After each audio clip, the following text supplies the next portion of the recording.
thing I do when we're talking about psychoanalysis and we're talking about dreams, and we say that a film is like a dream, and you can use that type of analysis to interpret the film.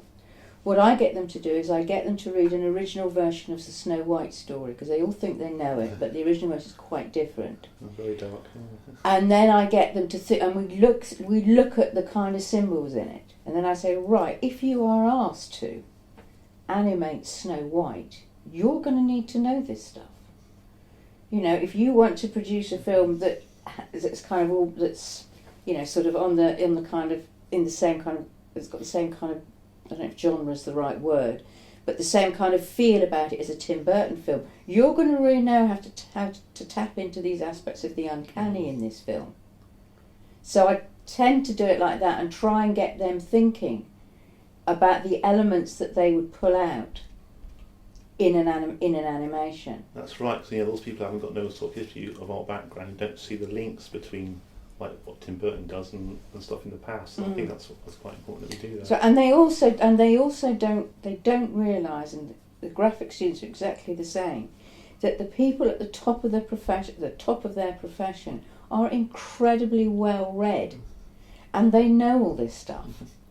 And that's why they're at the top, because they produce things that have, you know, not only fantastic effects and they're innovative, but they have incredible kind of depth, which is why they have a longevity, and why people, you know, and why the audience warm to them so much, because there's all this stuff going on under the surface, but they just don't seem to realise that if they want to be good, they've got to engage more with everything. Yeah, I think, you know, like also to me, with this appreciation of background of history, visual studies, all that sort of stuff, you see films in a totally different light.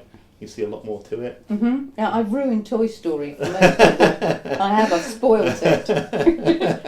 Toy Story's a really They all say at the end, "You've ruined it." I used to like that film. Oh, brilliant. Also, how do you think you can tackle this? Like the use of games technologies, have you thought about that at all?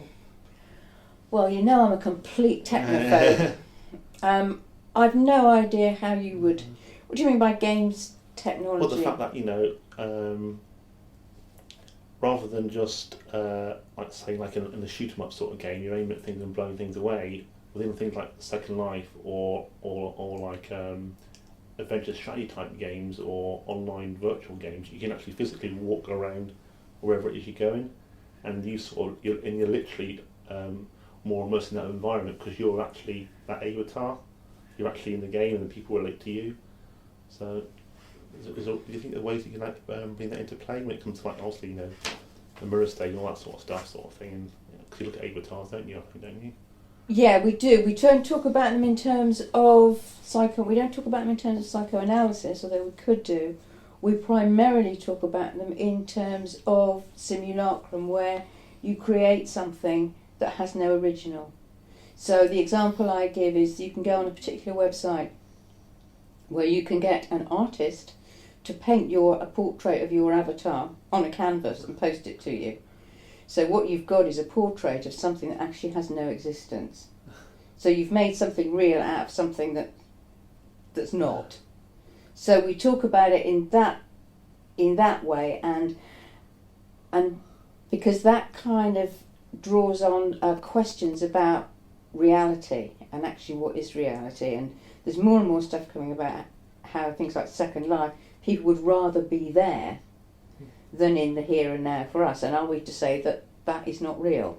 I mean, there's one thing you can do in Second Life is when you visit, like, an Eiffel Tower or whatever, you can physically, like, take snapshots of you next to those things, but also you can actually go inside of the paintings and replace characters in paintings, so you become literally part of the picture, which I thought might be quite interesting to look at. Like Woody Allen's film Zelig.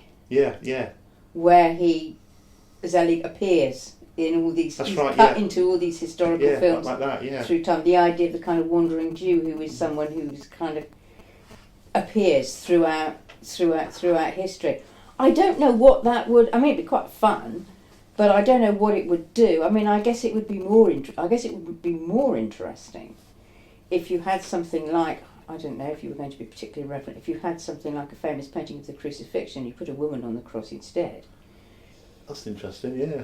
Do you see what Yeah, I mean? yeah. Then, you know, that if you are mucking about with it in order to kind of critique it or to visually change it in some way as to make another point. Yeah, that's what I'd want to try and get at. You know, Something if you like change that. it